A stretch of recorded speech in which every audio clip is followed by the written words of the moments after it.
الشیطان الرجیم بسم اللہ الرحمن الرحیم۔ سورہ بقرہ کی آیت نمبر 119 میں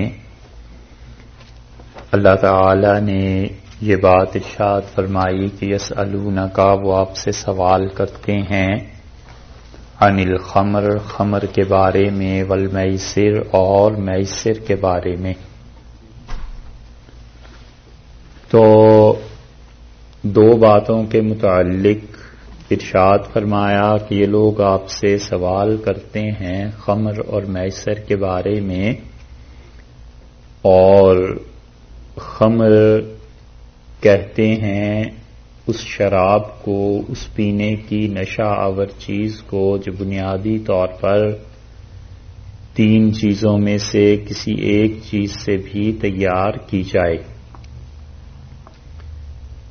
حضور اقدس صلی اللہ علیہ وسلم کے زمانے میں یہ جو خمر ہے، نسائی کی روایت میں آیا ہے کہ آپ نے دو درختوں کے لیے اشارہ فرمایا اور آپ نے کہا کہ ان سے جو چیز بنتی ہے وہ خمر ہے، ایک کھجور کے لیے اور ایک اشارہ فرمایا انگور کے لیے۔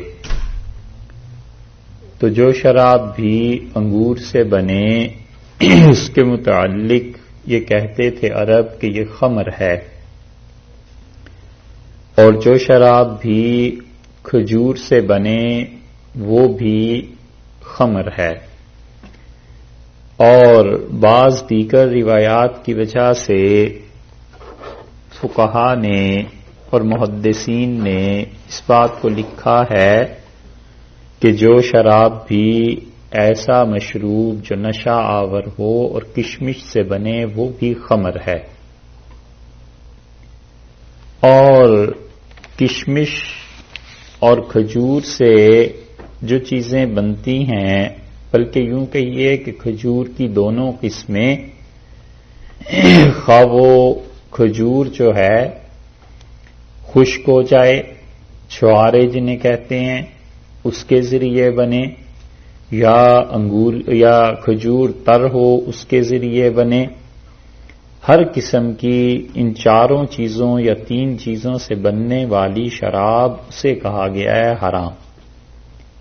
سب سے پہلے عنب، جو حدیث میں لفظ آیا ہے انگور کا، اور انگور میں کوئی بھی انگور مراد لیے جا سکتے ہیں، تھوڑے چھوٹے انگوروں، بڑے انگوروں، اس کی دونوں قسمیں۔ اور اس کے بعد زبیب، زبیب کا مطلب ہے منقع، منقع سمجھتے ہیں؟ منقع خشک ہوتا ہے نا انگور، میوہ کس ہیں؟ بیج والے جو انگور کئی قسم کے ہوتے ہیں، منقع۔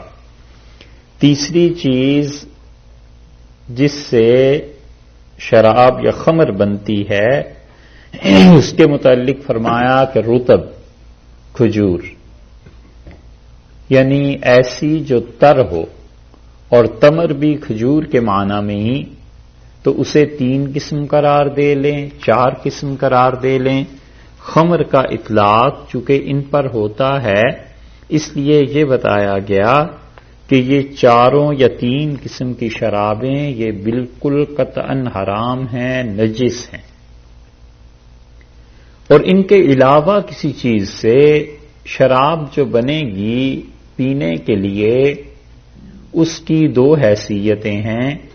ایک حیثیت تو اس کی یہ ہے کہ وہ نشہ آور ہے، اور نشہ آور ہونے کی وجہ سے وہ حرام ہے، اور ایک اس کی حیثیت یہ ہے کہ وہ پینے کے لیے بنائی گئی ہے، لیکن بنیادی طور پر ان چیزوں سے چونکہ نہیں بنائی گئی تو اللہ نے ان چیزوں کے لیے حکم دیا ہے حرمت کا، تو پینے کے سلسلے میں تو وہ حرام رہے گی، لیکن اس کا خارجی استعمال جائز اور درست ہوگا،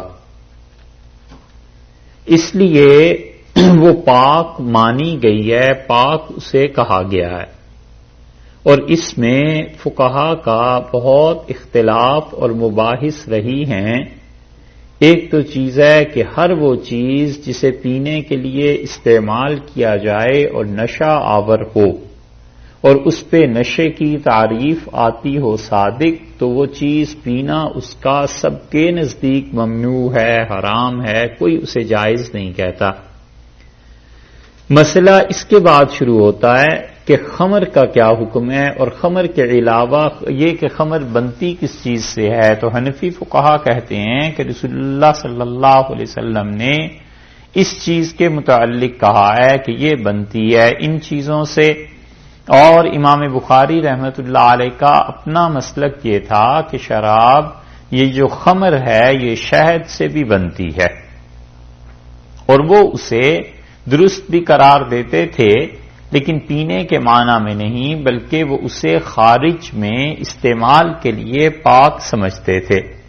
اور حنفی فقہا نے جہاں اس پر بحث کی ہے وہ کہتے ہیں کہ یہ ان 4 یا 3 چیزوں سے جو بنتی ہے وہ بالاتفاق ناپاک ہے، اور ان کے علاوہ کسی چیز سے بنائی جائے، مثلا گنے سے بنائی جائے، مثلا سیب سے بنائی جائے، یا گندم سے، یا کسی بھی اور چیز سے بنائی جائے، تو وہ کہتے ہیں کہ امام محمد رحمۃ اللہ علیہ کے نزدیک تو وہ پھر بھی ناپاک رہتی ہے، اور امام محمد رحمۃ اللہ علیہ اس کے استعمال کی خارجی طور پر بھی اجازت نہیں دیتے تھے۔ اس لیے حنفی فقہا کے ہاں عوام کے لیے جو فتویٰ ملے گا وہ یہی کہتے لکھتے نظر آئیں گے کہ وہ کہتے ہیں یہ بھی ناپاک ہے، اس کا استعمال نہ کرو۔ اور امام ابو حنیفہ رحمۃ اللہ علیہ اور امام ابو یوسف رحمۃ اللہ علیہ کے نزدیک وہ خارجی طور پر پاک ہے۔ تو جب انہوں نے خارجی طور پر اسے پاک قرار دیا تو اس کا مطلب یہ ہے کہ وہ جسم پر لگ جائے تو جسم ناپاک نہیں ہوا، کپڑے پر لگ جائے تو کپڑا ناپاک نہیں ہوا، اور خارج میں اس کا استعمال درست قرار دیا گیا۔ مثلا کسی آدمی کو زخم ہو گیا اور اس نے زخم کو اس سے دھونا چاہا تو یہ اس کے لیے جائز ہے۔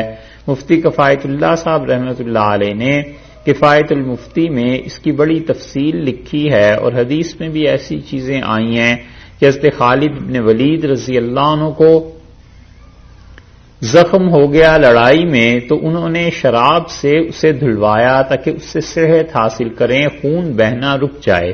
تو لوگوں نے اس پہ اعتراض کیا اور حضرت عمر رضی اللہ عنہ کو لکھا، تو حضرت عمر رضی اللہ عنہ نے اسے درست قرار دیا، اور انہوں نے ان کے فعل کا انکار نہیں کیا نہ اس پہ رد کیا۔ تو اس کا مطلب یہ ہے کہ ان چیزوں کے علاوہ جو باقی قسم کی شرابیں ہیں ان کا پینا وہ تو واقعی حرام ہے، لیکن خارجی استعمال ان کا درست ہے، جائز ہے۔ اور یہ وہ چیز ہے جس کی وجہ سے بعض لوگوں نے جب اس فتوے کو صحیح طور پر سمجھا نہیں تو وہ کہنے لگے کہ جناب حنفیوں کے ہاں تو شراب بھی جائز ہے، دیکھیے ہر قسم طرح کی سوائے خمر کے باقی شرابوں کو پاک لکھا ہے، تو کسی چیز کا پاک ہونا الگ چیز ہے اور اس کا حلال ہونا ایک الگ چیز ہے۔ اگر یہ دونوں جملے ایک ہی مانے جائیں کہ حلال اور پاک دونوں ایک ہی چیزیں، تو اللہ نے کیوں فرمایا تھا پیچھے قرآن میں کہ حلالن طیبہ، تم ایسی چیز کو کھا سکتے ہو جو حلال بھی ہو اور طیب بھی ہو؟ تو دونوں الگ الگ چیزیں ہو گئیں۔ ایک چیز کا حلال ہونا مسلم ہے لیکن ممکن ہے وہ پاک نہ ہو۔ چوری کی بکری ہے، چوری کا مرغا ہے، ظاہر ہے کہ وہ پاک تو ہے کہ اسے کھانے کے لیے گوشت اس کا پاک ہے، لیکن یہ کہ وہ حلال تو ہے لیکن پاک نہیں، حلال ہے جانور لیکن پاک نہیں ہے۔ اسی طرح اور بہت سی مثالیں، بھنگ کی ایک مثال دی تھی کہ بھنگ جو ہے وہ اس پہ کوئی آدمی بیٹھا اور بھنگ کی تری اور وہ اس کے کپڑوں میں لگ گئی، تو وہ اس انسان کے کپڑے ناپاک نہیں ہوں گے، پاک ہوں گے، لیکن کوئی انسان اب اسے کھانا بھی چاہے یہ اس کے لیے جائز نہیں ہے، اس کے لیے ویسے ہی حرام رہے گی۔ تو اس لیے یہاں پر جو حکم ارشاد فرمایا اللہ تعالی نے وہ یہ کہ یہ لوگ خمر کے بارے میں اور میسر کے بارے میں دریافت کرتے ہیں۔ تو اس صدی کے آغاز میں اصل میں یہ مباحث بہت زیادہ ہوئی۔ پچھلی صدی کے آغاز میں جب انگلش دوائیاں آنے لگیں تو ایک بحث اٹھی اس بات کی کہ انگلش دوائیوں میں عام طور پر الکوہل ملا ہوا ہوتا ہے، تو وہ الکوہل جو ہے اس کا استعمال کیسا ہے؟ تو اس وقت جو فقہا اور جو اچھے مفتی تھے انہوں نے کہا کہ اس میں الکوہل ملا ہوا ہوتا ہے، اور الکوہل کا خارجی استعمال تو بہرحال درست ہے، کیونکہ امام ابو یوسف اور امام ابو حنیفہ رحمۃ اللہ علیہ کے نزدیک تو پاک ہے۔ رہ گئی یہ بات کہ اس سے دوائی کا حاصل کرنا اور اس سے دوائی کا استعمال کرنا، انہوں نے اسے بھی جائز قرار دیا، کیونکہ انہوں نے کہا یہ الکوہل جو ہے یہ بالکل ان 4 یا 3 چیزوں سے حاصل نہیں کی جاتی، اس لیے دوا میں جب ملا دی جائے گی تو 2 وجہ سے اس کا جواز قرار پایا۔ ایک تو یہ وجہ ہو گئی، اور دوسرے یہ ہے کہ الکوہل اس میں اس طرح شامل ہو جاتا ہے دوائی میں کہ اس کو کوئی آدمی اگر اینالائز کرے اور پھر اس سے پلٹا کر الکوہل اس سے نکالنا چاہے تو وہ الکوہل نہیں نکال سکتا، اس کی کمپوزیشن ہی ایسی بن جاتی ہے۔ تو کمپوزیشن جب چینج ہو جائے کسی چیز کی اتنی شدید کہ اسے اصل حالت کی طرف نہ لوٹایا جائے یا لوٹایا نہ جا سکے تو فقہا اسے بھی پاک قرار دیتے ہیں۔ ناپاک چیز کی حالت جب بدل جاتی ہے تو وہ پاک ہو جاتی ہے۔ اس کی مثال ایسے سمجھ لیجئے جیسے گوبر ہے تو یہ ناپاک ہے، لیکن یہ جب خشک ہو کے اپلا بن جاتا ہے تو پھر پاک ہے۔ کسی انسان کے کپڑوں پہ گوبر لگ جائے تو وہ نماز نہیں پڑھ سکتا، اس لیے کہ ناپاک ہو گئے۔ اور فرض کر لیجئے اپلا کسی خاتون کے اس نے دیہات میں جیسے اٹھاتی ہیں اٹھایا اور کپڑے میں لگا رہ گیا، کوئی اس کا ٹکڑا اس کی اوڑھنی میں لگا ہوا رہ گیا اور اس نے اس کے ساتھ نماز پڑھ لی تو اس کی نماز درست ہو جائے گی۔ تو دونوں چیزوں میں فرق ہے، اور اس کی ایک اور بنیاد بھی ہے، اور وہ یہ کہ ارینا قبیلے کے کچھ لوگ رسول اللہ صلی اللہ علیہ وسلم کے پاس آئے اور انہوں نے آ کے عرض کیا کہ انہوں نے اسلام قبول کر لیا، اور اسلام قبول کرنے کے بعد یہ لوگ جا کے اپنے خیموں میں بلکہ اسلام قبول کرنے کے بعد وہیں رہے، اور رسول اللہ صلی اللہ علیہ وسلم نے انہیں اپنی اونٹنیوں پر متعین کر دیا کہ ان کا دودھ نکالیں اور وہاں پر رہیں، اور انہوں نے جا کر اونٹنیوں کے ساتھ کیا کیا کہ لوٹ کر لے گئے اور مال اسباب اور یہ چیزیں، تو رسول اللہ صلی اللہ علیہ وسلم نے ان کو پکڑوایا اور حضرت صلی اللہ علیہ وسلم نے ان پر حد جاری کروائی۔ جو اصل بات اس میں آتی ہے وہ یہ کہ ان لوگوں کو خارش ہو گئی، بہت زیادہ شدید کھجلی ان سب کے جسم میں شروع ہو گئی، تو رسول اللہ صلی اللہ علیہ وسلم نے انہیں حکم دیا کہ تم ان اونٹنیوں کا دودھ اور پیشاب دونوں چیزیں پیو اور تم ٹھیک ہو جاؤ گے۔ جب یہ ٹھیک ہو گئے تو صحیح بخاری میں آیا ہے کہ انہوں نے قتل بھی کیا اور اونٹنیاں بھی لے کے بھاگ گئے۔ رسول اللہ صلی اللہ علیہ وسلم نے ان پہ حد جاری فرمائی، اور اس کی وجہ سے ان کی آنکھوں میں سلائیاں پھیر دی گئیں، اندھے ہو گئے، اور پھر اس کے بعد انہیں پھانسی دی گئی۔ یہ ساری چیزیں آتی ہیں۔ یہ جو الفاظ آئے ہیں حدیث میں کہ رسول اللہ صلی اللہ علیہ وسلم نے انہیں پیشاب اونٹنیوں کا پینے کا حکم دیا، اس پہ فقہا نے بحث کی ہے کہ اس کا کیا مطلب ہے۔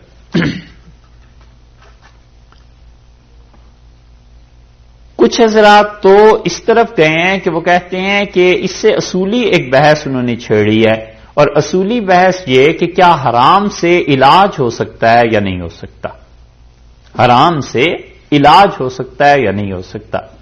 کچھ فقہا تو اس کے قائل ہیں کہ وہ کہتے ہیں حرام سے علاج ہو ہی نہیں سکتا، یہ جو کچھ رسول اللہ صلی اللہ علیہ وسلم نے انہیں بتلایا تھا یہ اللہ کی جانب سے وحی تھی، اور وحی کے ذریعے پتا چلا کہ ان کی خارش اور کھجلی کی شفا پیشاب کے پینے میں اونٹنیوں کے، اس لیے حضرت صلی اللہ علیہ وسلم نے یہ فیصلہ کیا، اور کسی کو یہ فیصلہ کرنے کا اختیار نہیں ہے۔ اور کچھ فقہا اس طرف گئے ہیں کہ وہ کہتے ہیں یہ حضرت صلی اللہ علیہ وسلم کا اجتہاد تھا اور آپ نے بتایا، اور اللہ نے اس اجتہاد کے رد میں کوئی چیز نازل نہیں کی، منع نہیں کیا، تو اس کا مطلب یہ ہے کہ ناپاک چیزوں سے علاج ہو سکتا ہے۔ تو وہ اس حدیث کی بنیاد پر کہتے ہیں کہ الکوہل سے اگر کوئی علاج کرنا چاہے تو اس کا علاج کرنا درست ہے، کیونکہ رسول اللہ صلی اللہ علیہ وسلم سے یہ چیزیں ثابت ہیں اس حدیث کی بنیاد پر۔ اور دوسری چیز یہ خمر کے بارے میں کہ حضرت صلی اللہ علیہ وسلم نے بنیادی طور پر حدیث میں جو آیا ہے جن شرابوں کو ناجائز قرار دیا ہے ان میں ایک قسم وہ ہے جو کھجور سے بنے، ایک قسم وہ ہے جو انگور سے بنے، اور کھجور کی دونوں قسمیں، چاہے وہ تر ہوں اور چاہے وہ خشک ہوں، اور منقع زبیب جو ہے اس سے بنے، یہ شرابیں تو ہو گئیں بنیادی طور پہ حرام، جن کا پینا اور خارج کا استعمال سب ناجائز ہو گیا۔ اور وہ شراب جو دوسری ہے کہ اس کے علاوہ اور کسی چیز سے بنائی جائے، اگر اس میں نشہ ہے تو پینا اس کا بھی حرام ہے، لیکن یہ کہ اس کے خارج کا استعمال درست ہے۔ ساری بحث جو فقہا نے کی ہے اس کا خلاصہ آپ کے سامنے رکھا ہے، اور وہ یہ ہے۔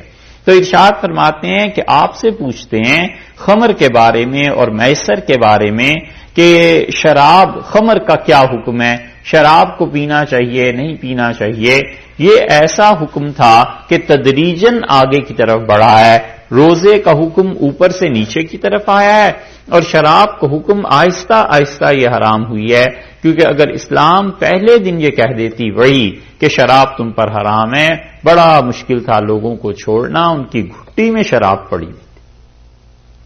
اس لیے 4 آیات اللہ تعالی نے اس سلسلے میں نازل کی ہیں۔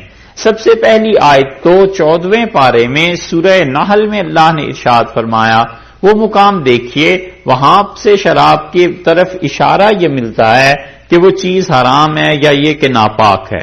سورہ نحل 14واں پارہ اور آیت نمبر ہے اس کی 67۔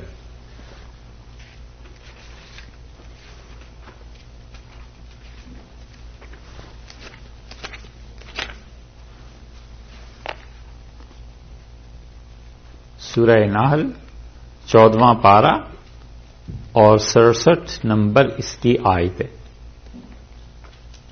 ملی؟ اچھا جی، اللہ تعالی نے یہاں پر ارشاد فرمایا کہ ومن ثمرات النخیل، اور تم نخیل جو ہے اس کے ثمرات سے، کھجور کے جو درخت ہیں ان کے ثمرات سے، والعناب، اور انگوروں سے، تتخذون بناتے ہو منہ اس سے سکرن، نشے کی چیز، ورزقن حسنا، اور اچھا رزق بھی ہے تمہارا وہ۔ تو رزق حسنا کے مقابلے میں کیا لائے؟ سکر، نشہ آور چیزیں۔ ان فی ذالک، اور اس بات میں، لآیۃ لقوم یعقلون، عقل والوں کے لیے بڑا سامان ہے سمجھنے کا۔ عقل والے ہوں تو سمجھیں کہ اللہ نے پاک رزق کے مقابلے میں سکر کا، نشہ آور چیزوں کا ذکر کیا ہے، سمجھنے والوں کے لیے بڑا سامان ہے۔ کچھ لوگوں نے تو اسی وقت چھوڑ دی، انہوں نے کہا اللہ نے جہاں ایک طرف رزق حسنہ فرمایا اور دوسری طرف سکر کی چیزیں فرمائیں جو چیزیں نشہ آور ہیں، تو اس کا مطلب ہے ہمیں ان چیزوں سے باز آ جانا چاہیے، رک جانا چاہیے۔ یہ پہلا حکم تھا جو شراب کے بارے میں نازل ہوا ہے۔ اور اس پہ عمر رضی اللہ عنہ کا اصرار تھا رسول اللہ صلی اللہ علیہ وسلم سے کہ آپ اللہ سے دعا مانگیے کہ اللہ ہمارے لیے شراب کا کوئی حکم جاری کرے، شراب کے متعلق کہ یہ حرام ہو جائے۔ اور دوسری آیت کریمہ وہ ہے سورہ بقرہ کی، یہ جس کو اب ہم نے پڑھا ہے کہ یسألونک عن الخمر والمیسر، اور آپ سے سوال کرتے ہیں خمر کے بارے میں اور میسر کے بارے میں، قل فیہما، آپ کہیے ان دونوں میں اسم کبیر، بہت بڑا گناہ ہے۔ اسم ہر وہ چیز جو نیکی کے راستے میں رکاوٹ بنے، اس کے لیے فرمایا کہ اسم کبیر، یہ بہت بڑا گناہ ہے، ومنافع للناس، اور لوگوں کا فائدہ بھی ہے اس میں۔ میسر جوا، یسر آسانی، یاسر وہ جو آسانی کو پیدا کرتا ہے، اور اسی سے یاسر اس کو بھی کہنے لگے جو لوگوں کے لیے جوا کھیلنے کا سامان پیدا کرتا ہے، اور اچھے معنی میں بھی ہے یاسر کہ وہ لوگوں کے لیے یسر آسانی پیدا کرتا ہے۔ تو میسر جو مال آسانی سے ہاتھ میں آ جائے، جس کے لیے محنت نہ کرنی پڑے، جتنے بھی جوئے کی اقسام تھیں وہ سب اس میں آ گئیں، اور شراب یہ ہو گئی۔ تو دونوں کے بارے میں آپ سے پوچھتے ہیں قل فیہما اسم کبیر، آپ کہیے اس میں بہت بڑا گناہ ہے، ومنافع للناس، اور لوگوں کے لیے نفع بھی ہے۔ دنیا کی کوئی چیز ایسی نہیں جس میں نفع نہ ہو، اس لیے ارشاد فرمایا واسمہما، لیکن دیکھو ان دونوں کا گناہ اکبر من نفعہما، ان دونوں کے نفع سے زیادہ ہے، گناہ زیادہ ہے اور نفع کم ہے. اور یہ بہت بڑا اصول یہاں سے ہمیں مل گیا، اور وہ یہ کہ جس چیز میں نقصان غالب ہو اور نفع کم ہو اس چیز کو چھوڑ دینا چاہیے. جس چیز میں بھی گناہ غالب ہے، خدا کی نافرمانی غالب ہے، دنیا کا نقصان غالب ہے اور نفع اس میں تھوڑا ہے، اس چیز کو ترک کر دیا جائے. اور دوسرا اصول اس سے یہ پتا چلا کہ اسمہما اکبر من نفعہما، کہ ان دونوں میں اللہ نے فرمایا ہے کہ دیکھو گناہ زیادہ ہے اور نفع کم ہے، تو معلوم ہوا کہ انسان کے لیے یہ ضروری ہے کہ وہ اپنے لیے تکلیف دہ چیزوں کو ہٹائے بجائے اس کے کہ نفع والی چیزیں حاصل کرے. کہ شریعت نے یہ بھی اصول بتا دیا کہ جو چیزیں نقصان دیتی ہیں پہلے تو تم ان کا کچھ حل کرو نا، نفع کی باتیں اس کے بعد سوچنا. جو حرام چیزیں ہیں پہلے انہیں دور کرو اور جائز اور حلال چیزیں پھر اس کے بعد تم ان کی فکر کرو. اسے فقہا اپنی اصطلاح میں کہتے ہیں کہ دفع مضرت، نقصان دہ چیزوں کو دور کرنا جلب منفعت، نفع حاصل کرنے سے زیادہ مقدم ہے، زیادہ ضروری ہے کہ انسان ان چیزوں کو ہٹائے جو انسان کو نقصان دیتی ہیں. دوسری آیت یہ نازل ہوئی، اس پہ بھی حضرت عمر رضی اللہ عنہ نے رسول اللہ صلی اللہ علیہ وسلم سے کہا کہ اللہ کے رسول یہ بات ابھی کھلی نہیں، اور اللہ سے کہیے کوئی اور چیز اس سلسلے میں نازل فرمائیں. تیسری چیز جو شراب کی حرمت کے بارے میں نازل ہوئی ہے وہ سورہ نساء میں آپ دیکھیے 5ویں پارے میں اللہ تعالی نے اس سے ایک سٹیپ اور آگے لیا ہے اور لوگوں کو بتایا کہ کیا چیزیں ہیں. سورہ نساء کا وہ حصہ جو 5ویں پارے میں آیت نمبر 43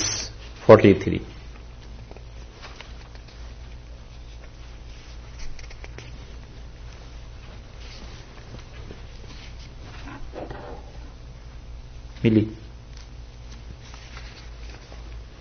5واں پارہ سورہ نساء اور آیت نمبر 43، یہ تیسری آیت ہے جو شراب کے بارے میں نازل ہوئی.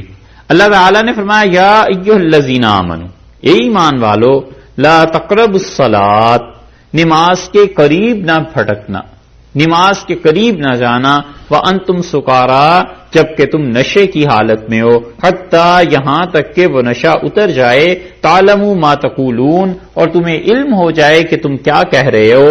اس وقت تک دیکھو تم نشے کی حالت میں نماز کے قریب بالکل نہیں جا سکتے، نشے کی صورت میں نماز نہ پڑھنا. یہ آیت کریمہ کس کے بارے میں نازل ہوئی اس پہ بھی ایک بحث ہے، وہ تو اسی وقت کریں گے، لیکن یہ تیسرا حکم تھا جو شراب کے بارے میں نازل ہوا. اب پابندی لگ گئی کہ نمازوں کے اوقات میں شراب نہیں پی جا سکتی یا نماز پڑھتے سے پہلے نہیں پی جا سکتی. 3 چیزیں ہو گئیں. اور یہ احد کے بھی بعد کی آیات نازل ہوئی ہیں رسول اللہ صلی اللہ علیہ وسلم پہ. احد کے بعد کہیں شراب کی حرمت آئی ہے. اور پھر آخری چیز جو تھی وہ 6 پارے میں سورہ مائدہ میں اللہ تعالی نے چوتھی بات وہ آخری فرما دی. سورہ مائدہ میں 6 پارے میں آپ دیکھیے آیت نمبر ہے 90 7ویں پارے میں.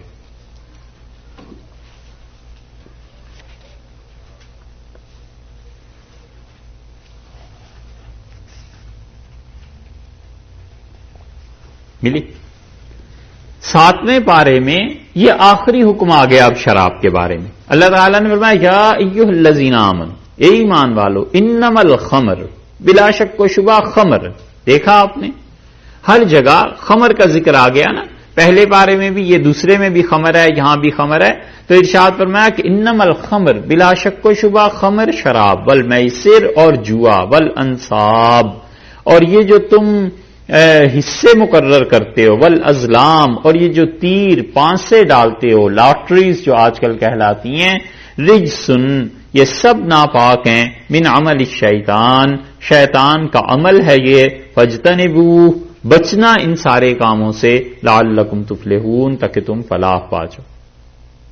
انما یرید الشیطان، شیطان یہ چاہتا ہے کہ ان یوقع بینکم العداوہ، کہ ان تمہارے درمیان دشمنی اور پھوٹ ڈالے، والبغضاء اور نفرتیں پیدا کرے، فی الخمر والمیسر شراب پلا کر اور اس کے ساتھ ساتھ جوئے کے معاملے میں یہ اگر کرو گے تو شیطان یہ چاہتا ہے کہ ایک تو تمہاری دشمنی بڑھے، دوسری بات یہ چاہتا ہے کہ تمہارا بغضاء غصہ ایک دوسرے کے لیے ناچاکیاں یہ بڑھیں، اور تیسری بات یصدکم عن ذکر اللہ کی یاد سے شراب کے ذریعے تمہیں روکنا چاہتا ہے، وعن الصلاۃ اور نماز پڑھنے سے روکنا چاہتا ہے، فہل انتم منتہون باز آؤ گے یا نہیں؟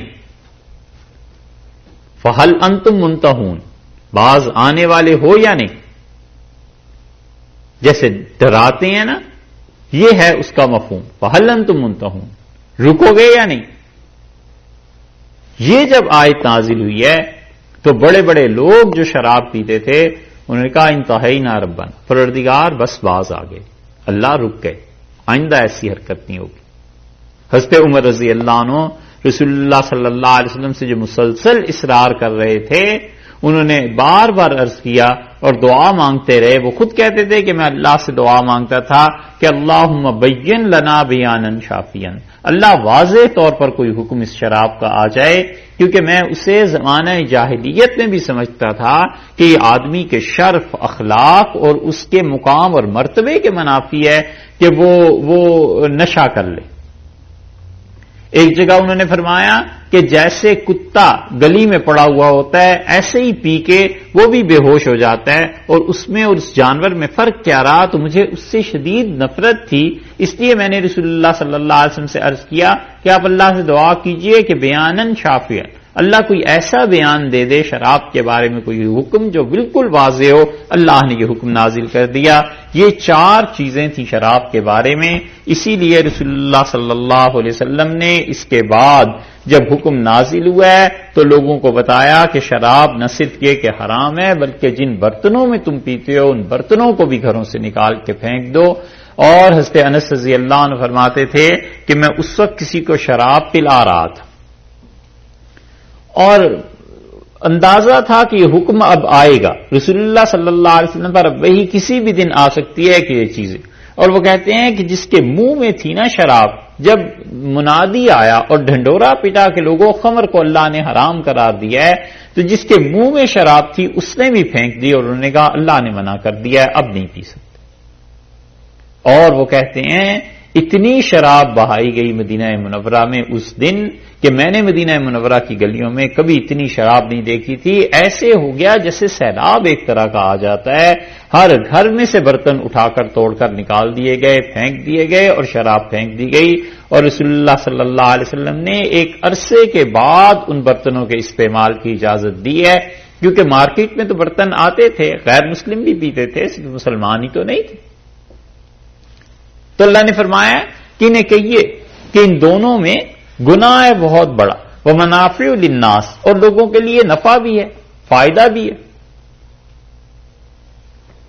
کوئی ایسی چیز نہیں ہے جس میں نفع نہ ہو، نفع بھی ہوتا ہے نقصان بھی ہوتا ہے، لیکن اسمہما اکبر من نفعہما، ان کا گناہ بہت زیادہ ہے، من نفعہما ان کے نفع پر ان کا نقصان بہت زیادہ غالب ہے۔ اسم کہتے ہیں ہر اس چیز کو جو نیکی کی راہ میں رکاوٹ بنے، تو مطلب یہ کہ جو شراب ہے یہ نیکی کی راہ میں رکاوٹ بن جائے گی، دیکھو اس کو چھوڑ دو اور ختم کر دو۔ اسی لیے رسول اللہ صلی اللہ علیہ وسلم نے شدت سے ڈرایا اور آپ نے فرمایا کہ شارب الخمر اور شراب کا پینے والا کا عابد الوثن، وہ گناہ ایسا ہی کرتا ہے جیسے کسی بت کا پجاری اس بت کو پوجتا ہے۔ اور حدیث میں آتا ہے حضرت صلی اللہ علیہ وسلم نے فرمایا کہ شراب کا پینے والا اللہ اس کی نماز کو اور دعا کو قبول کرنا چھوڑ دیتے ہیں۔ یہ ساری چیزیں ایسے ہی ہیں کہ نفرت دلائی گئی کہ انسانیت کے شرف اور مقام کے خلاف ہے، اور اسلام نے ایسا لوگوں کے مزاج کو بدل دیا تھا، طبیعت کو بدل دیا تھا کہ جو ہی حکم آیا ہے سب لوگوں نے توبہ کر لی، جو پینے والے تھے چھوڑ دی، بس ختم ہو گئی بات۔ ایسا رسول اللہ صلی اللہ علیہ وسلم نے طبیعتوں کو کر دیا تھا کہ جس موقع پہ نرمی چاہیے تھی نرم ہو گئے، جس موقع پہ سختی چاہیے تھی سخت ہو گئے، کنٹرول میں تھی ان کی اپنی طبیعت۔ کہ اللہ کا حکم آتا تھا اسی کے مطابق اپنے آپ کو ڈھال لیتے تھے. یہ مسئلہ ایسا ہے پہلا جس کی دونوں سمتیں. یہاں اللہ تعالی نے 5 مسائل ایسے بیان کیے ہیں جو ذو جہتین ہیں. ذو جہتین کا مطلب ہمارے اساتذہ یہ بیان کرتے تھے کہ اب جب کہ اللہ تعالی نے انتظامی امور معاشرے کے لیے نازل کیے تو اس کے بعد 5 مسئلے ایسے بیان کیے جن مسئلوں کے دونوں پہلو ہیں. ایک پہلو خیر کا ہے، ایک پہلو شر کا ہے. اللہ نے بتایا ہے کہ اس میں جو خیر کا پہلو ہے اس سے تم کیا فائدہ اٹھا سکتے ہو، اور اگر شر کا غلبہ ہے برائی کا تو تم خیر کو نظر انداز کر دو، اپنے آپ کو اس شر سے بچانا. ایک چیز تو یہ ہو گئی. دوسرا مسئلہ جو ذو جہتین ہے جس کی دونوں سمتیں ہیں وہ اللہ تعالیٰ نے فرمایا یسألونک کا، اور یہ آپ سے سوال کرتے ہیں ماذا ينفقون، کیا چیز خرچ کریں اللہ کی راہ میں. ایک سوال تو پہلے گزرا، وہ کہاں ہے؟ پیچھے تھا نا ایک آیت میں ہیں، بس ٹھیک ہے آپ نے دیکھ لیا. یسألونک ماذا ينفقون، کہتے ہیں کہ کیا چیز اللہ کی راہ میں خرچ کریں. قل ما انفقتم، وہاں اللہ نے یہ نہیں بتایا کیا چیز خرچ کریں. اللہ نے کہا اصل میں تو تم یوں مجھ سے پوچھو کہ کن لوگوں پر خرچ کریں. وہ حکم اس موقع کا یہی تھا.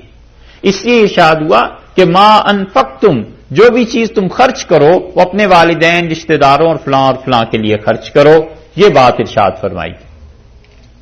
ٹھیک، اب وہی سوال دوبارہ اٹھا، وَيَسْأَلُونَكَ مَاذَا يُنْفِقُونَ، آپ سے کہتے ہیں کہ کیا خرچ کریں اللہ کی راہ میں. اب اس کا حقیقی جواب آ گیا قُلِ الْعَفْوَ، آپ کہیے تمہاری ضروریات زندگی سے زیادہ جو چیز ہے نا بس اسے اللہ کی راہ میں خرچ کر دو. اسی لیے عبداللہ ابن عمر رضی اللہ عنہ کہتے تھے کہ ہم صحابہ کرام رضی اللہ عنہ کا سارا گروہ اپنی ضروریات زندگی سے زیادہ چیزوں کے متعلق یہی سمجھتا تھا کہ اس میں ہمارا کوئی حق نہیں ہے اور ہم دوسروں کو دے دیتے تھے. حتیٰ کہ ہم میں سے جس کے پاس 2 سواریاں تھیں وہ 1 سواری خود رکھ لیتا تھا، دوسرا لوگوں کو دے دیتا تھا. اور جس آدمی کے پاس 2 جوڑے زیادہ تھے کپڑوں کے، 2 جوڑے زیادہ تھے اپنی ضروریات سے تو وہ 2 جوڑے بھی دے دیتا تھا. کوئی چیز ہمارے گھروں میں نہیں رہ گئی تھی جو ہماری ضروریات زندگی سے زیادہ. قُلِ الْعَفْوَ، کہیے کہ جو چیزیں تمہاری ضرورت سے زائد ہیں ان کو تم کیا کرو، ان کو دوسروں کے لیے چھوڑ دو. اسی طرح کا ایک حکم آگے بھی آ رہا ہے اور فقہا نے اس کا استنباط کیا ہے. وہاں پہنچ کے آپ کو پتا چلے گا. اس حکم کو آج ضرور سنیے گا اور جہاں تک ہو سکے اس پہ عمل کرنا. پتا چلے گا آپ کو کہ ہم مسلمان قرآن سے کتنے بے خبر ہیں اور شریعت کے احکامات سے کتنے بے خبر ہیں. آپ کسی چیز پہ جو اب تک سنیے عمل چاہے نہ کیجئے، لیکن وہ جو آگے آج ایک حکم آ رہا ہے نا جو فقہا نے استنباط کیا ہے اس پر اچھی طرح غور کرنا کہ اللہ نے اس میں کیا کہا. وہاں بھی انفاق کا مسئلہ ہے، وہاں بات کریں گے. قُلِ الْعَفْوَ کا مطلب جو تمہاری ضروریات زندگی سے زائد ہو، اور اس کے لیے بڑی اچھی تعریف فقہا نے کی ہے. وہ کہتے ہیں کہ کسی حقدار کا حق ضائع نہ ہو. ایک چیز گھر میں آپ کی ضرورت کی نہیں مگر وہ کسی اور کی ضرورت کی ہے، کوئی حق نہیں پہنچتا کہ انسان اس چیز کو اٹھا کر خیرات کر دے. مثلا باورچی خانے میں 10 چیزیں پڑی ہیں، وہ ہمارے تو کسی کام کی نہیں لیکن بیوی کے، خواتین کے کام کی ہیں نا. تو اب یہ تھوڑا ہی ہے کہ اس کی چیزوں کو اٹھا کر خدا کی راہ میں دے دے کہ اللہ نے کہا قُلِ الْعَفْوَ جو تمہاری ضرورت سے زائد ہو. ایک تو یہ کہا ہے، اور دوسرے کہتے ہیں کہ اپنے مصارف میں بھی تنگی نہ ہو. مطلب یہ ہے کہ تم پر کوئی بھی حالات آ سکتے ہیں اور تم اپنے لیے اتنا بچا کے رکھو کہ تنگی میں، تکلیف میں، مصیبت میں، پریشانی میں کہیں ہاتھ نہ پھیلانا پڑے. اور اسی معنی میں وہ حدیث بھی ہے جو پہلے بھی سنائی تھی، ابو داؤد میں آیا ہے کہ ایک آدمی سونے کا ڈلا لے کے حاضر ہوا رسول اللہ صلی اللہ علیہ وسلم کی خدمت میں. اور ابو داؤد میں آتا ہے کہ اس نے عرض کیا یہ اللہ کی راہ میں خیرات کر دیں. تو حضرت صلی اللہ علیہ وسلم نے بالکل اپنی عادت کے برعکس اس سونے کو لیا اور اتنی زور سے اس آدمی کو دے مارا کہ اگر وہ سر نہ ہٹاتا تو سر اس کا پھٹ جاتا. صحابہ رضی اللہ عنہ سہم گئے کہ یہ بات کبھی رسول اللہ صلی اللہ علیہ وسلم سے دیکھی نہیں تھی. اور آپ نے فرمایا تم لوگ اپنے گھروں سے چیزیں لا کے مجھے اٹھا کے دے دیتے ہو کہ میں اللہ کی راہ میں خرچ کر دوں، اور یہ چیزیں میں خرچ کر دوں تو کل تم چوراہے پہ بیٹھ کے بھیک مانگ رہے ہو۔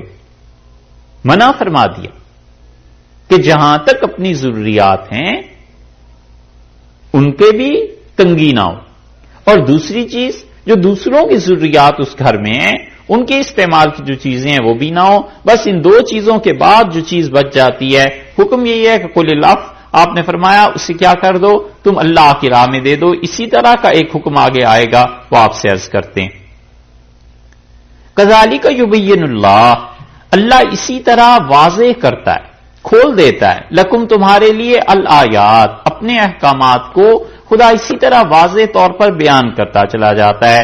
یعنی دیکھو پہلے حکم شراب کا بہت عام تھا، آہستہ آہستہ ہم اسے تنگ کرتے رہے اس دائرے کو، حتیٰ کہ تمہیں منع کر دیا۔ اور اسی طرح پہلے تم نے پوچھا تھا کہ کیا چیز خرچ کریں، تو ہم نے کہا فلاں فلاں کا خیال رکھنا، اب ہم تمہیں بتا رہے ہیں کہ کیا چیز خرچ کرو۔ اسی طرح ہم اپنے ان مسائل کو، ان احکامات کو کھولتے ہیں، لعلکم تتفکرون، تاکہ لوگوں تم غور کرو، فکر کرو، پھر دنیا، اس دنیا میں بھی، والآخرہ، اور آخرت کے متعلق بھی غور کرو اور فکر کرو کہ دونوں جہان انسان کیسے بنا سکتا ہے۔ اور یہ دلیل ہے اس بات کی کہ اللہ نے دنیا کی طرف بھی متوجہ فرمایا کہ دنیا میں جو کچھ تم نے کرنا ہے، زندگی کیسے گزارنی ہے، کیا کیا کام کرنے ہیں، کس طرح اپنا مستقبل بنانا ہے، کیا چیزیں، غور کرو، فکر کرو۔ اور سچ پوچھیں تو بہت بڑا مرض مسلمانوں کا بے فکری کا، پرواہ ہی نہیں، فکر نہیں ہے۔ اللہ نے کہا لعلکم تتفکرون، تم سوچو، تم غور کرو۔ اور رسول اللہ صلی اللہ علیہ وسلم کو زندگی کے ہر معاملے میں فکر تھی، اتنی فکر تھی، اتنا سوچتے تھے کہ حضرت عائشہ رضی اللہ عنہا کہتی ہیں وہ رات کو جب گھر آتے تھے اپنی مصروفیات سے فارغ ہو کے تو بس اتنی آہستہ آواز میں سلام کرتے تھے کہ ہم میں سے کوئی جاگ رہا ہوتا تھا تو سن دیتا تھا، جواب دے دیتا تھا، پھر کوئی ضرورت ہوتی تھی تو آپ ارشاد فرما دیتے تھے، اور اگر سو رہے ہوتے تھے لوگوں کی نیند نہیں کھلتی تھی۔ اتنا فکر تھا کہ وہ کہتی ہیں حضرت عائشہ رضی اللہ عنہا تہجد کے لیے اٹھتے تھے رویدن رویدن، آہستہ آہستہ چلتے تھے کہ عائشہ کی نیند خراب نہ ہو۔ اتنا فکر تھا رسول اللہ صلی اللہ علیہ وسلم کو کہ بہت سے لوگوں کی رہنمائی فرمائی اور فرمایا اس کام کو اگر تم یوں کر لیتے تو زیادہ اچھا ہوتا۔ ایک صحابی رضی اللہ عنہ حاضر ہوئے اور آپ نے فرمایا دو چیزیں تم میں ایسی ہیں جو بہت ہی قابل تعریف ہیں۔ انہوں نے عرض کیا اللہ کے رسول کیا؟ آپ نے فرمایا ایک تو جو تم میں حلم ہے، بردباری ہے، سنجیدگی ہے، ایک دم سے غصے اور اشتعال کی بات پر تم مشتعل نہیں ہوتے، فلیئر اپ نہیں ہو جاتے، تمہیں غصہ ایک دم سے نہیں آ جاتا، اور حلم جو تم میں ایک یہ قابل تعریف، اور ایک فرمایا انعات کا مطلب یعنی تم اپنے کاموں کو بڑے اطمینان سے، جو بھی منصوبہ ہے انہیں کاموں کو بڑے اطمینان سے ادا کرتے ہو، تمہیں کوئی جلدی نہیں پڑی ہوئی ہوتی اور اطمینان سے کام کرتے رہتے ہو۔ فرمایا یہ دو چیزیں بہت قابل تعریف۔ انہوں نے عرض کیا اللہ کے رسول یہ میں نے خود سے ایسے کیا ہے یا اللہ کی طرف سے میری طبیعت ایسے ہے؟ آپ نے فرمایا اللہ نے تمہیں پیدا ہی ایسے کیا۔ اس لیے آدمی فکر کرے کہ جو کام کرنے جا رہا ہوں اس کا انجام کیا نکلے گا، اور جو شخص اپنے کاموں کے انجام پہ غور نہیں کرتا کبھی بھی زمانہ اس کا ساتھ نہیں دیتا۔ یہ کوئی ایسی چیز نہیں ہے کہ لوگ جو مرضی کرتے رہیں اور انجام نکلے اور زمانہ اس کا ساتھ دے، یہ نہیں ہوا کرتا۔ جو بھی آدمی کام کرتا ہے اس کا جب ریزلٹ سامنے آتا ہے تو اگر وہ برا ہے اب وہ روئے، زمانہ اس کا ساتھ نہیں دیتا، کوئی پوچھتا نہیں ہے، اس لیے کہ اس انسان نے یہ حرکت ایسی کی، پہلے سوچا ہوتا نا کہ اس کا انجام کیا نکلے گا۔ اسی لیے آپ انشاءاللہ پڑھیں گے بدر جیسی جنگ جس میں کافروں کی کمر ٹوٹ گئی اہل مکہ کی اور مسلمانوں کے لیے آغاز ہوا فتح کا، اللہ نے فرمایا ہے ہم نے یہ اس لیے مارکا برپا کروایا ہے لِيُهْلِكَ مَنْ هَلَكَ عَنْ بَيِّنَةٍ کہ جسے اس زمین پہ باقی رہنا نا دنیا میں وہ دلیل کے ساتھ جیے کہ کیوں آخر اس کی کیا وجہ ہے، اور جس نے ہلاک ہونا ہے اس کے پاس بھی دلیل ہو کہ انہیں کیوں برباد کیا گیا ہے، کیوں ہلاک کیا گیا۔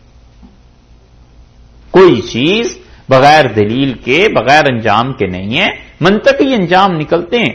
تو اللہ نے فرمایا لعلکم تتفکرون، تم غور کرو، فکر کرو کہ اگر تم سب کچھ خرچ کر دو گے، یا اگر تم شراب اور جوئے میں اتنے زیادہ پڑ جاؤ گے، اس کا نتیجہ کیا نکلے گا؟ پھر دنیا والآخرہ، دنیا میں بھی اور آخرت میں بھی پھر بنے گا کیا، ہوگا کیا؟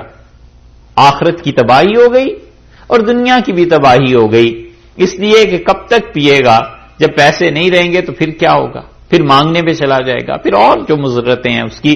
وَيَسْأَلُونَكَ عَنِ الْيَتَامَىٰ، یہ تیسرا مسئلہ آ گیا جس کی دونوں جہتیں ہیں، دونوں اطراف ہیں۔ اس کی بھی دونوں سائڈز تھی نا، کہ خرچ کرنا حد سے زیادہ اور بالکل نہ خرچ کرنا۔ بتلایا کہ جو ضروریات زندگی ہیں وہ رکھو، اس کے بعد تم خرچ کر دو۔ اب یہ تیسرا مسئلہ ارشاد فرمایا وَيَسْأَلُونَكَ عَنِ الْيَتَامَىٰ، اور آپ سے سوال کرتے ہیں یتیموں کے بارے میں۔ یہ سوال اٹھا ہے بدر کی لڑائی کے بعد، جنگ کے بعد، کیونکہ صحابہ کرام رضی اللہ عنہم میں جو لوگ شہید ہو گئے تھے کچھ ان کے بچے تھے، اور رسول اللہ صلی اللہ علیہ وسلم نے اس موقع پر جتنے بھی فیصلے فرمائے ہیں نا، بہت زیادہ قابل تعریف جو حضرت صلی اللہ علیہ وسلم کا فیصلہ تھا۔ 70 قیدی ہوئے تھے اور آپ نے فرمایا کہ تم ہمارے 10 بچوں کو پڑھنا لکھنا سکھا دو اور تمہاری چھٹی، فارغ، چلے جاؤ مکہ۔ مسلمانوں کی تعداد اس وقت کتنی تھی؟ یہ لوگ تو جو بدر میں آئے ہیں 313 تھے، اور زیادہ ملا لیجئے 400 ہو گئے ہوں گے، کچھ ادھر ادھر ہو گئے ہوں گے۔ حتیٰ کہ یہاں سے جب 3 سال بعد احد میں گئے ہیں تو کتنے لوگ مسلمان ہو گئے تھے؟ اس وقت مسلمانوں کی تعداد 4000 تھی، اور حدیبیہ پہنچے ہیں اس وقت کتنی تعداد تھی؟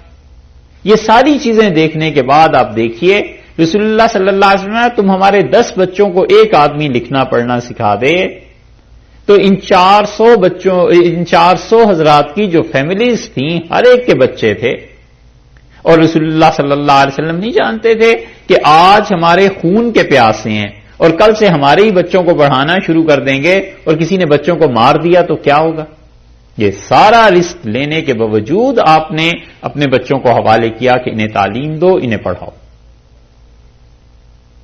اور کتنے لوگوں نے فدیہ ادا کیا؟ 10 سے بھی کم۔ حضرت عباس رضی اللہ عنہ نے اپنا فدیہ ادا کر دیا تھا، اور رسول اللہ صلی اللہ علیہ وسلم کے داماد تھے، وہ اپنا فدیہ لے آئے تھے۔ آگے آ جائے گی سورہ آل عمران میں یہ بحث۔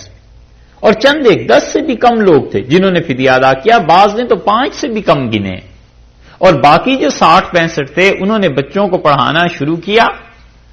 اور صحابہ رضی اللہ عنہ کہتے تھے ہمارے بچوں میں سے 600 بچوں نے لکھنا اور پڑھنا سیکھ لیا۔ تو جہاں مسلمانوں کے 400 خاندان رہتے ہوں اور ایک دم سے 600 بچے پڑھنے لکھنے پہ آ جائیں، اس سوسائٹی کی حالت کیسے نہ بدلتی؟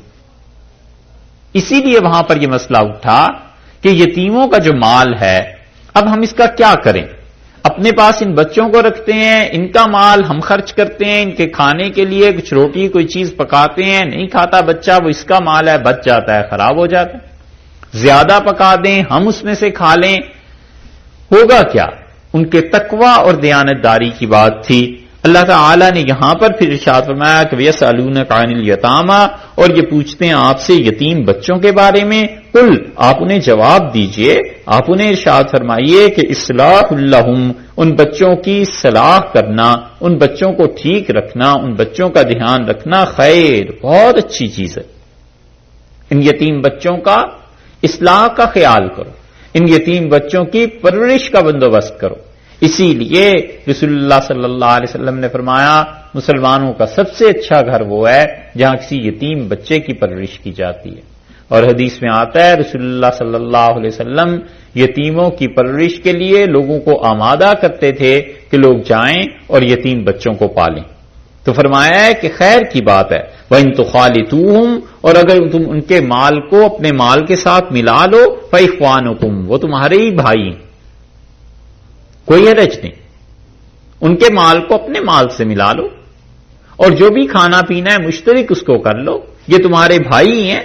رہ گئی یہ بات کہ ان کا مال کوئی ہڑپ کرنے لگ جائے. واللہ یعلم المفسد، اور اللہ خوب جانتا ہے اس کو جو فساد مچائے گا اس زمین پہ، من المصلح، اس سے جو اصلاح کرتا ہے. دونوں کو اللہ خوب جانتا ہے. یہاں آپ نے دیکھا ہے مال کا مسئلہ آیا ہے نا، مفسد کو اللہ نے پہلے ذکر کیا ہے جو فساد مچاتا ہے، اور مصلح کو بعد میں ذکر کیا ہے جو اصلاح کرتا ہے. یہ پہلے اس لیے لائے ہیں کہ نیت خراب ہوتے ہوئے کون سی دیر لگتی ہے. کوئی چیک نہیں رکھ سکتا سوائے اللہ. اللہ نے کہا تمہارے بھائی. اسی لیے یتیموں کے بارے میں قرآن نے ایسی ایک آیت سورہ نساء میں کہی ہے کہ ایسی شدید آیت اور جگہ نہیں ملتی. اللہ نے فرمایا ہے کہ ان یتیموں کے مال کا خیال کرنا، اور کوئی بھی جو یتیموں کا مال کھائے گا، انما یاکلون فی بطونہم نارا، وہ اپنے پیٹ میں جہنم بھرتے ہیں، آگ بھرتے ہیں یتیموں کا جو مال کھاتے ہیں. اور ایک جگہ اللہ تعالی نے فرمایا ہے کہ یتیموں کا حق مارنے میں خیال کرنا. لو ترکو، اگر تم مر جاؤ اور تمہاری اولاد پیچھے رہ جائے تو پھر کیا ہو. فرمایا تمہیں موت آ جائے اور تمہاری اولاد پیچھے رہ جائے اور کوئی اس کا مال مار لے کھا لے تو پھر کیا ہو. تنبیہ کی ہے شدید کہ یتیموں کا مال یہ کوئی آسان چیز نہیں. واللہ یعلم المفسد من المصلح، اور اللہ کو خوب خبر ہے کون فساد کرتا ہے، کون اصلاح کرتا ہے، کون کس نیت سے یتیموں کا مال اپنے پاس رکھتا ہے. ولو شاء اللہ، اور اگر اللہ چاہتا لأعنتکم، تو تمہیں دقت میں ڈال دیتا، مصیبت اور تنگی میں ڈال دیتا. لیکن اللہ نے نہیں چاہا. اللہ نے کیا چاہا ہے؟ وہی جو کل گزرا ہے کہ یرید اللہ بکم اليسر، اللہ تمہارے لیے آسانی چاہتا ہے. کتنے ہی احکامات ایسے تھے جن میں تعنت، سختی آ سکتی تھی، مشکل پیش آ سکتی تھی. اللہ نے ان احکامات کو نرم کر دیا. اگر یہ حکم ہو جاتا کہ ایک ایک پائی کا حساب رکھا کرو یتیموں کے ساتھ تو مشکل میں پڑ جاتے. یہ حکم ہو جاتا کہ تم ان کا مال اپنے پاس رکھ ہی نہیں سکتے اور اپنے پاس سے کھلاؤ تو بھی مشکل پیش آ جاتی. اسی لیے حضرت عمر رضی اللہ عنہ نے صحیح معنی میں اس آیت پہ عمل کیا اور انہوں نے یہ کہا، انہوں نے کہا کثرت سے مسلمان شہید ہوتے جا رہے ہیں اور ان کے بچے، ان کی اولادیں باقی رہ جاتی ہیں. تو انہوں نے حضرت زبیر رضی اللہ عنہ کو بلایا اور انہوں نے کہا زبیر، آئندہ سے جو بھی لوگ فوج میں جائیں تم کچھ لوگوں کو رکھو جو ان کے نام اور اثاثے لکھ لیں کہ کتنے پیسے یہ چھوڑ کر جا رہے ہیں، اور جو شہید ہو جائے اس کے بچوں کو حکومت وظیفہ دے گی اور ان کا جو مال ہے وہ مال تم تجارت میں لگاؤ، اور تجارت سے جو نفع آئے گا اس نفع کو بھی جمع کرتے رہنا، یہاں تک کہ جب یہ بچے بالغ ہو جائیں تو انہیں ان کے باپ کا مال میں نفع کے دے دینا، اور جتنا تم دو گے اتنا میں بھی دے دوں گا بیت المال سے، حکومت بھی اتنا ہی پیسہ دے دے گی. یہ تھا. اور ارشاد فرمایا کہ ان کا وظیفہ ادھر سے جاری کرو کیونکہ یہ چیزیں مسلمانوں کے بچوں کے لیے نقصان دہ ثابت ہو رہی ہیں کہ باپ گیا جہاد میں شریک ہو گیا اور جو مال تھا وہ پیچھے رہا. اس لیے اللہ نے فرمایا اگر ہم چاہتے تو تمہیں تنگی میں ڈال دیتے. ان اللہ عزیز حکیم، اور اللہ جو ہے وہ غالب ہے، عزیز ہے، غالب ہے، جو چاہے حکم نافذ کر دے. حکیم لیکن حکمت والا ہے، اس کے احکامات حکمت کے ساتھ ہوتے ہیں. ولا تنکحوا المشرکات، اور دیکھو مشرکہ عورتوں سے نکاح نہ کرنا، حتی یؤمننا، یہاں تک کہ وہ ایمان لے آئیں. یہ ہے وہ آیت کریمہ جس میں اللہ تعالی نے پہلا حکم نکاح کے متعلق دیا ہے کہ نکاح کن خواتین سے ہونا چاہیے، اور یہاں سے جو شروع کیا ہے تو اس پارے کے تقریباً آخر تک اللہ تعالی مسلسل خواتین کے احکامات بیان کر رہے ہیں. اور پہلا حکم یہاں پہ یہ بیان کر دیا کہ ولا تنکحوا المشرکات حتی یؤمننا، اور مشرکہ عورتوں سے نکاح نہ کرنا یہاں تک کہ وہ ایمان لے آئیں. مشرکہ عورتیں جو کہا ہے اس کی وجہ سے ایک مسلک تو یہ ہو گیا فقہا کا، جیسے امام شافعی رحمۃ اللہ علیہ وغیرہ ہیں، وہ کہتے ہیں سرے سے کسی عورت ایسی سے نکاح جائز ہی نہیں ہے جو شرک کرتی ہو، خواہ وہ عیسائی ہو، خواہ وہ یہودی ہو، اور خواہ وہ کسی اور مذہب سے تعلق رکھتی ہو. وہ کہتے ہیں سرے سے جائز ہی نہیں، کیونکہ اللہ نے منع کر دیا ہے کہ مشرکہ عورتوں سے نکاح نہ کرو. عبداللہ ابن عمر رضی اللہ عنہ ان سے کسی نے پوچھی یہی بات کہ اہل کتاب کی عورتوں سے شادی کر سکتے ہیں، تو انہوں نے کہا یہ جملہ پڑھ دیا. انہوں نے کہا اللہ نے کہا ہے وَلَا تَنكِحُوا الْمُشْرِكَاتِ حَتَّى يُؤْمِنَّ، اور مشرکہ عورتوں سے نکاح نہ کرنا جب تک کہ وہ ایمان نہ لے آئیں. اس نے کہا حضرت اللہ نے اجازت دی ہے قرآن میں. انہوں نے پھر یہی آیت پڑھ دی.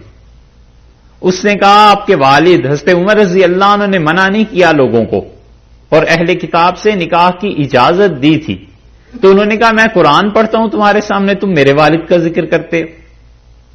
تو اس نے کہا نہیں، آپ یہ بتائیے صاف بات کہ مشرکہ عورتوں سے نکاح ناجائز اور اہل کتاب سے نکاح.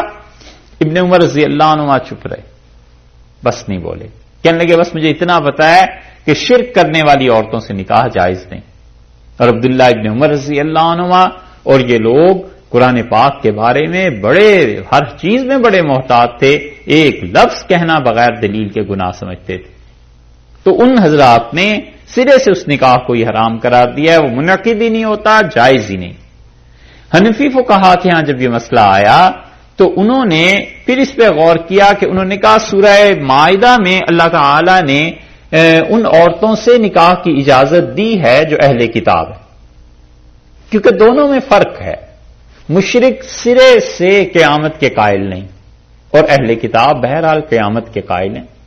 مشرک سرے سے وحی کے قائل نہیں اور اہل کتاب وحی کے قائل ہیں.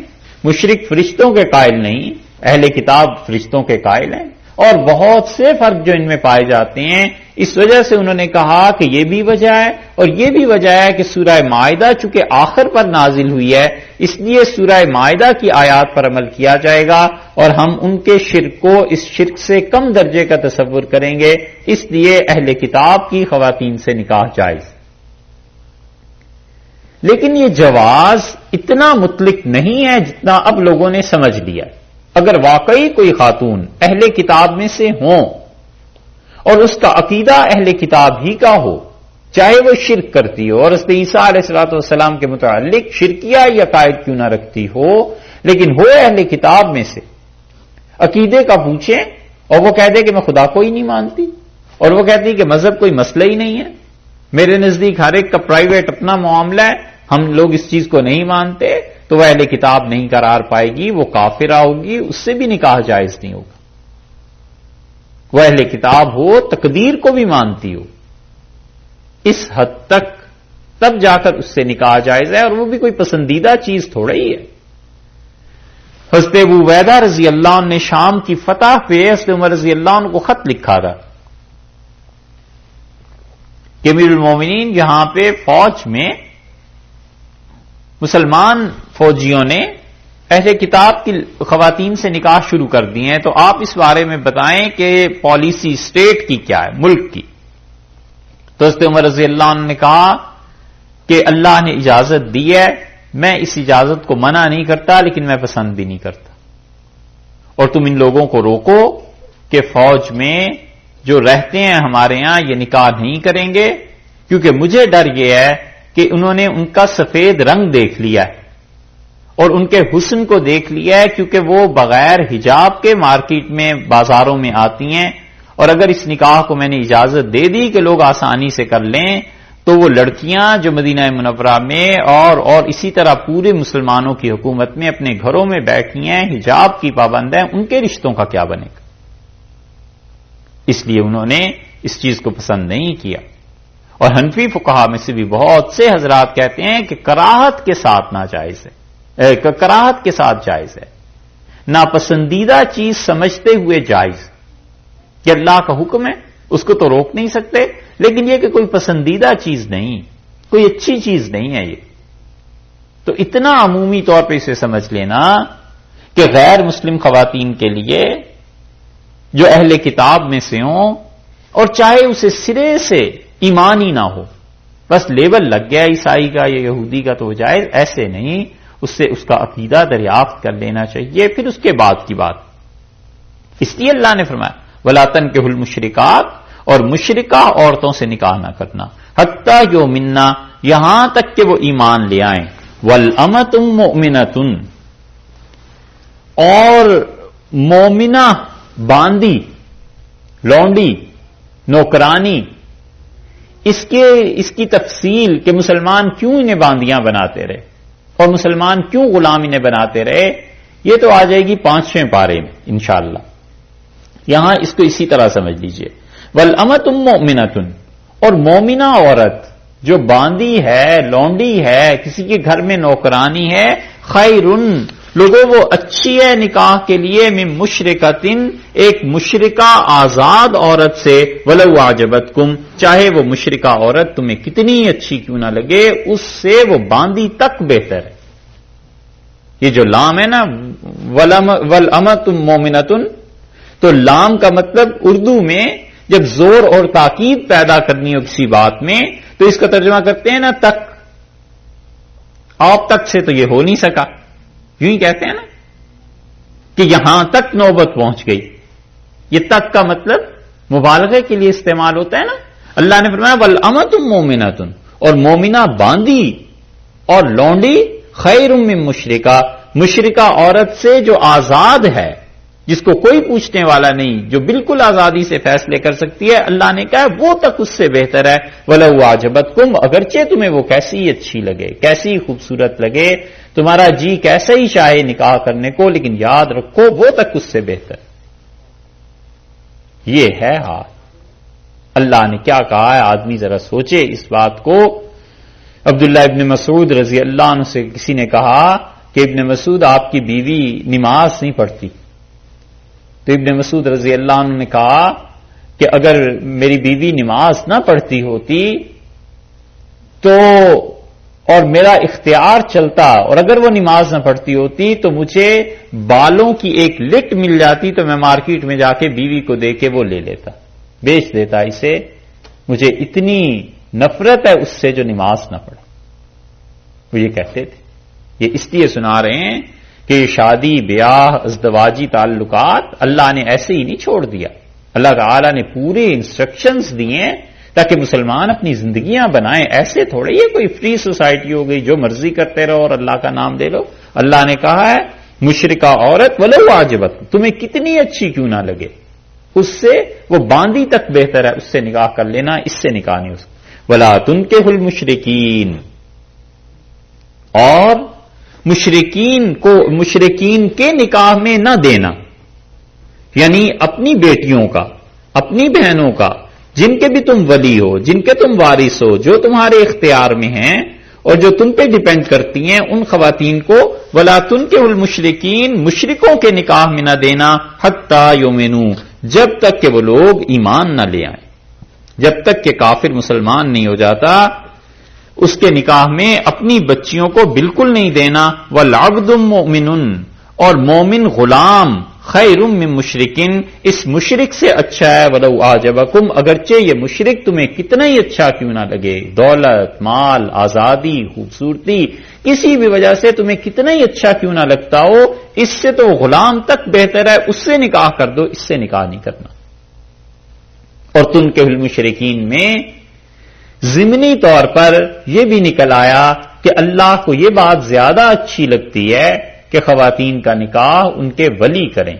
باپ ہے، بھائی ہے، چچا ہے، یتیم ہو گئے تو جس کی سرپرستی میں ہے، خواتین کا نکاح وہ کریں. اگرچہ خواتین اپنے نکاح میں آزاد ہیں حنفی فقہا کے نزدیک، اور خاتون کو کسی سے اجازت لینے کی 2 شرائط کے ساتھ پھر ضرورت نہیں پیش آتی، وہ آگے آ رہی ہیں.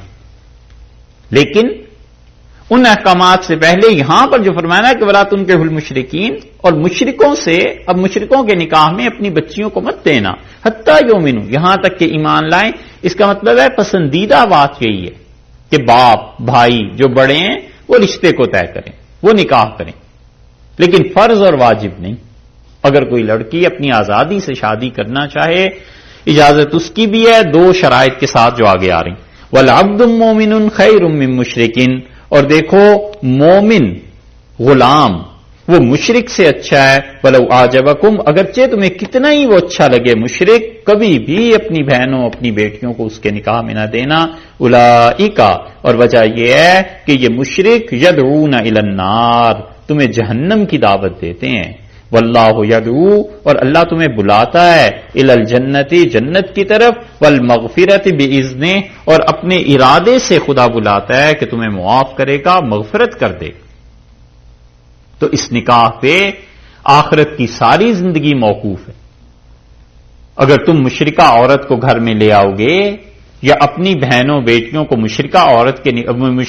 مشرکین کے نکاح میں دے دو گے تو ہر جگہ تباہی پھیل جائے گی، وہ شرک تمہاری اولاد میں بھی آ جائے گا، کیونکہ لڑکیاں ادھر آ گئیں نا تو ماں کا تو اثر ہوتا ہے، اور ادھر اگر چلی گئیں تو عورت بیچاری قدرتی طور پہ ضعیف ہوتی ہے، شوہر کے اختیار میں، شوہر کے پریشر میں اس کے انڈر آ جاتی ہے، وہ اپنا دین چھوڑ بیٹھے گی وہاں اور شرک کرنے لگ جائے گی، جہنم میں چلی جائے گی۔ اللہ نے کہا قطعاً یہ نہ کرنا، اور وَيُبَيِّنُ آیَاتِهِ لِلنَّاسِ، اور اللہ اپنے حکم کھول کھول کے لوگوں کے لیے بیان کرتا ہے، لَعَلَّهُمْ يَتَذَكَّرُونَ، تاکہ لوگ ان باتوں کو سمجھیں، نصیحت حاصل کریں، کیونکہ نکاح پورے معاشرے کی بنیاد ہے، پورے آگے کی زندگی کی بنیاد ہے، مسلمان بچوں کی تعلیم اور تربیت کا مسئلہ ہے۔ تو مشرکین کے ساتھ کوئی اس چیز میں کمپرومائز نہیں، اگر وہ ایمان لاتے ہیں تو ان کے ساتھ نکاح ہے، اور ایمان نہیں ہے اگر تو نکاح کا کوئی مسئلہ نہیں۔ سوال یہ پیدا ہوتا ہے کہ مشرک ہوتا کون ہے؟ مشرک کہتے کسے ہیں؟ ہم آپ کو عبارت سناتے ہیں شاہ عبد القادر صاحب محدث دہلوی رحمۃ اللہ علیہ کی، اور شاہ صاحب نے جو کچھ لکھا ہے نا اسے آپ سن لیجئے، اور ہمیں سند 2 بار اس وقت ملی تھی جب ہم نے اسے زبانی سنایا تھا۔ ہمارے اساتذہ کہتے تھے یہ فرض ہے اس کو یاد کرنا، اس لیے آپ میں سے جو ریگولر آتے ہیں نا یہ یاد کر کے آنا، سمجھے؟ یہ شاہ عبد القادر صاحب رحمۃ اللہ علیہ کا حاشیہ ہے، آپ اسے لکھیں، آپ اسے اس میں سنتے رہیے، وہ جو ہے گوگل وہ نہیں، اس سے کم درجہ ہے ہاں جس میں بھی وہ اس میں جہاں ریکارڈنگ ہو رہی اسے سنتے رہیے، لیکن اسے یاد کر کے آنا۔ شاہ صاحب نے کمال کیا، شاہ عبد القادر صاحب رحمۃ اللہ علیہ کے حاشیے یہ اتنی آسانی سے کہیں ہضم ہوتے ہیں، اور شاہ عبد القادر صاحب رحمۃ اللہ علیہ کا ترجمہ اللہ کے بندے نے شاید ہمارا خیال ہے 18 برس اس ترجمے میں لگا دیے ہوں گے۔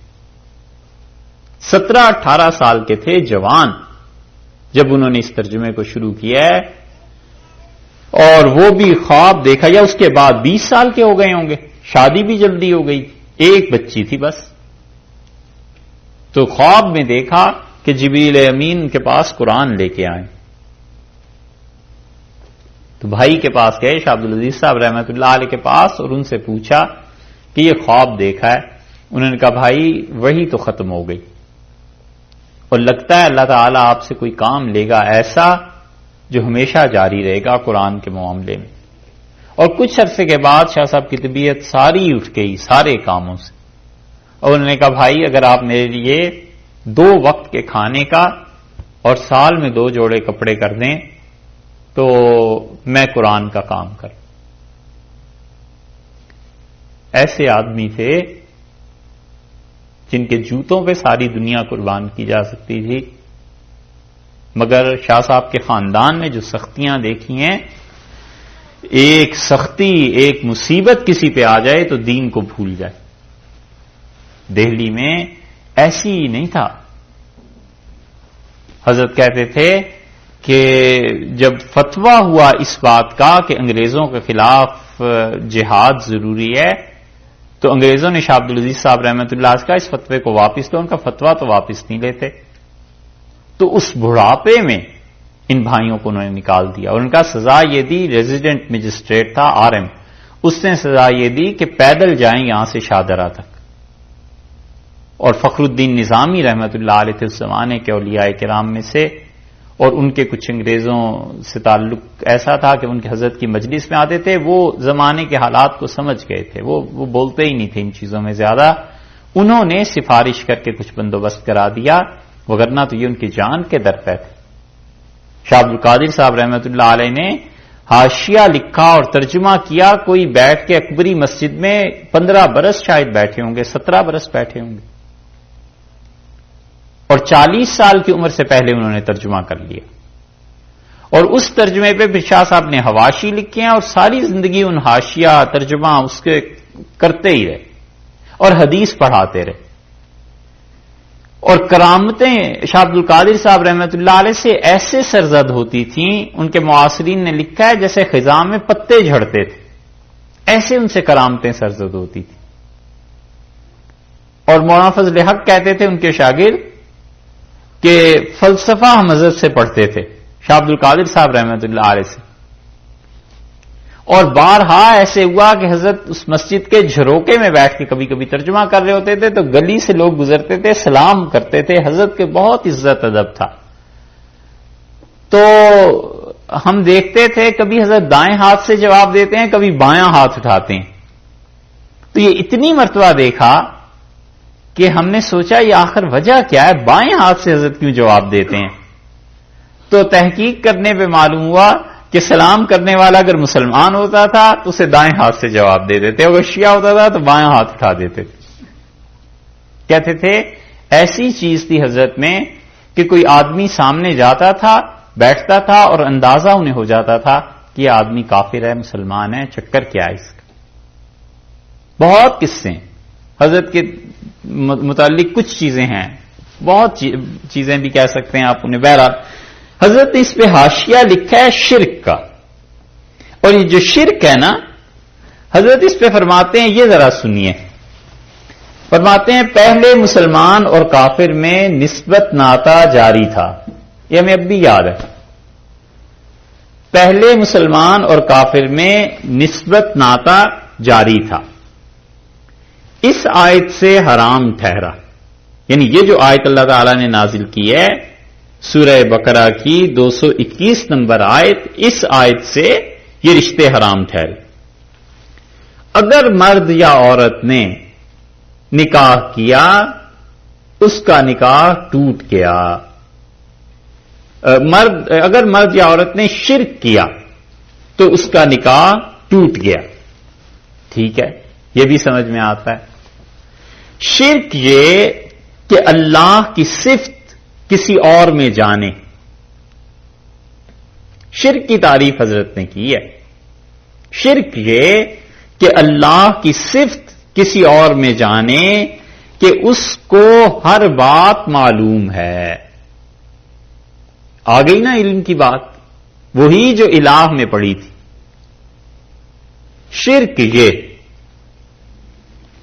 کہ اللہ کی صفت کسی اور میں جانے، مثلا کسی کو سمجھے کہ اس کو ہر بات معلوم ہے، یا وہ جو چاہے سو کر سکتا ہے. اختیار بھی آ گیا، دونوں چیزیں لے آئے.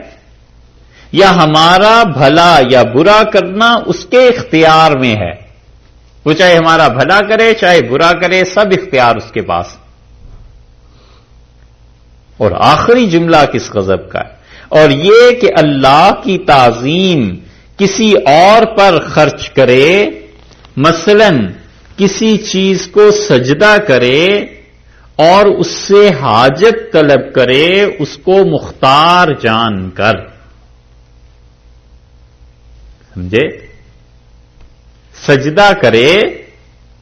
شرک یہ کہ اللہ کی صفت کسی اور میں جانے، مثلا کسی کو سمجھے کہ اس کو ہر بات معلوم ہے، یا وہ جو چاہے سو کر سکتا ہے، یا ہمارا بھلا برا کرنا اس کے اختیار میں ہے.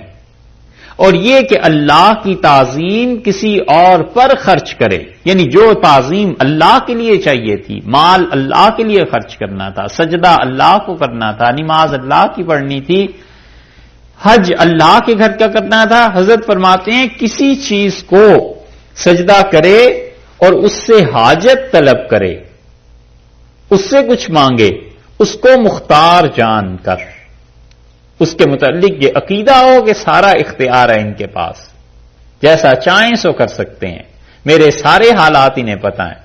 تو یہ اس نے اسے اپنا معبود بنا لیا. اب اس کی جو تعظیم کرے گا یہ سب شرک ہو جائے گا، اور شرک سے نکاح ٹوٹ کے. یہ ہے چیز، اور آگے فرمایا باقی یہود اور نصارہ کی عورت سے نکاح درست ہے، ان کو مشرک نہیں فرمایا. یہ فکرہ چلو چھوڑ دو نا یاد کرنا، لیکن اس کو یاد کرنا ہے ضروری. جو آپ میں سے ریگولر آ رہے ہیں نا، اس کو یاد کر کے آنا. کب تک؟ یہ جب انشاءاللہ چھٹیوں کے بعد آئیں گے پھر سنیں گے اس کو. یہ ہے، پھر سنو اس کو، کتنی زبردست بات ہے. نچوڑ نکال کے حضرت نے پوری توحید اور شرک کا چند جملوں میں کر دیا ہے. پہلے مسلمان اور کافر میں نسبت ناتا جاری تھا، اس آیت سے حرام ٹھہرا. مرد یا عورت جس نے شرک کیا اس کا نکاح ٹوٹ گیا. شرک یہ کہ اللہ کی صفت کسی اور میں جانے، مثلا کسی کو سمجھے کہ اس کو ہر بات معلوم ہے، اور یہ کہ اللہ کی تعظیم کسی اور پر خرچ کرے، مثلا کسی چیز کو سجدہ کرے اور اس سے حاجت مانگے، اس کو مختار جان کر. یہ جو ہے نا، اس کو مختار جان کر سجدے کرنا کہ یہ تو جو چاہیں کر لیں گے اور انہیں سب پتہ ہے ہم پہ کیا بیتتی ہے، یہ ہے مختار جان کر. اور اصل کانٹا یہی، دنیا میں جتنی قوموں میں شرک آیا ہے وہ اللہ کی ذات سے کہیں زیادہ، ذات میں تو شاید ہی کوئی مشرک ہو، صفات میں ہی شرک کرتے ہیں. ہندو، عیسائی، یہودی سب خدا کی صفات میں شرک کرتے ہیں، اور اللہ کی صفات میں سے بھی دو صفتیں ایسی ہیں جن میں خاص طور سے شرک ہوتا ہے. ایک اپنے معبودوں کے متعلق یہ سمجھنا کہ نفع اور نقصان کا اختیار ہے انہیں، اور ایک یہ سمجھنا کہ ہمارے سارے حالات انہیں پتہ چل جاتے ہیں. بس یہ دو چیزیں ایسی ہیں جو شرک کی بنیاد بن جاتی ہیں. کبھی کسی کے متعلق یہ عقیدہ نہ رکھو کہ انہیں ہماری ساری باتیں پتہ چل جاتی، اور کبھی کسی کے متعلق یہ عقیدہ نہ رکھو کہ نفع اور نقصان کے اختیار میں ہے. اللہ ہی ہے جو کسی کو چاہے تو بتا دے، نہ چاہے تو نہ بتائے، اور اللہ ہی ہے جو نفع دینا چاہے تو کوئی اس کو نہیں روک سکتا، اور نقصان دینا چاہے تو کوئی پھر بچا نہیں سکتا. یہ اللہ کی توحید. اس لیے ارشاد فرمایا ہے یہاں پہ کہ دیکھو ان سے نکاح نہیں کرنا. کیوں؟ اس لیے کہ جہنم کی دعوت دیتے ہیں، شرک کرائیں گے، اور جب شرک ہو جائے گا تو پھر جہنم کی دعوت ہو جائے گی. کوئی بھی ہو، بتوں کے متعلق یہ عقیدہ رکھتا ہو، انبیاء علیہ الصلوۃ والسلام کے متعلق عقیدہ رکھتا ہو، جیسے کہ یہ عیسائی رکھتے ہیں حضرت عیسیٰ علیہ الصلوۃ والسلام کے متعلق، اور اس قسم کے جتنے بھی ہیں یہ سب شرک کی چیزیں ہیں. اور اللہ نے فرمایا وَيُبَيِّنُ آيَاتِهِ لِلنَّاسِ، اور اللہ اپنی ان احکامات کو لوگوں کے لیے بالکل واضح طور پر بیان کرتا ہے لَعَلَّهُمْ يَتَذَكَّرُونَ، تاکہ لوگ اسے سمجھے. آ گئی سمجھ؟ ٹھیک ہے صاحب، اب رست کریں.